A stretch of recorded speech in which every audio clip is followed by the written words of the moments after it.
परी पर लगा आग लगाने का आरोप। क्या रिमझिम बचा पाएगी परी को? दोस्तों, आज के एपिसोड में कहानी ने एक बहुत बड़ा मोड़ ले लिया। शुरुआत होती है समीर और रिमझिम के बीच तनाव से। समीर अभी भी रिमझिम से नाराज है क्योंकि उसे लगता है कि रिमझिम ने उसका भरोसा तोड़ा है। लेकिन गुस्से के बावजूद समीर रिमझिम की परवाह करना नहीं छोड़ता। इसी बीच महल में एक बड़ा हादसा हो जाता है। रूपसा के कमरे में अचानक आग लग जाती है। चारों तरफ अफरा तफरी मच जाती है। सभी लोग रूपसा को बचाने की कोशिश करते हैं। हालात इतने खराब हो जाते हैं कि रिमझिम अपनी जान की परवाह किए बिना आग वाले कमरे में घुस जाती है और रूपसा को बचाने की कोशिश करती है।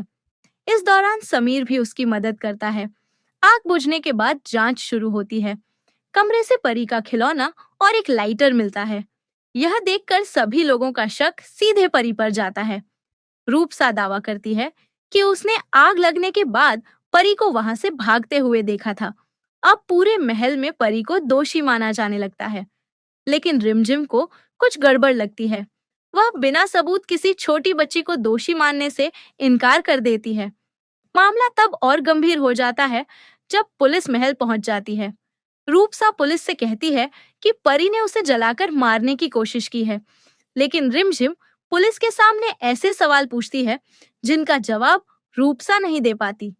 रूपसा यह तक नहीं बता पाती कि उसने जिस बच्ची को देखा था उसने कौन से कपड़े पहने थे। यहीं से रिमझिम को यकीन हो जाता है कि सच कुछ और है। उधर परी डर के कारण महल छोड़कर रेलवे स्टेशन पहुंच जाती है। परिवार वाले उसे ढूंढकर वापस लाते हैं। महल लौटते ही सभी लोग परी से सच उगलवाने की कोशिश करते हैं। कुछ लोग उसे सजा देने की बात भी करते हैं।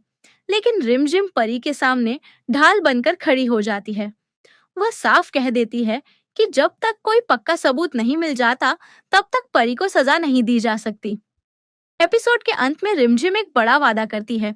वह कहती है कि अगर परी दोषी निकली तो वह खुद उसे पुलिस के हवाले करेगी, लेकिन अगर असली अपराधी कोई और हुआ तो उसे भी नहीं छोड़ेगी। अब सबसे बड़ा सवाल यह है कि आखिर आग किसने लगाई?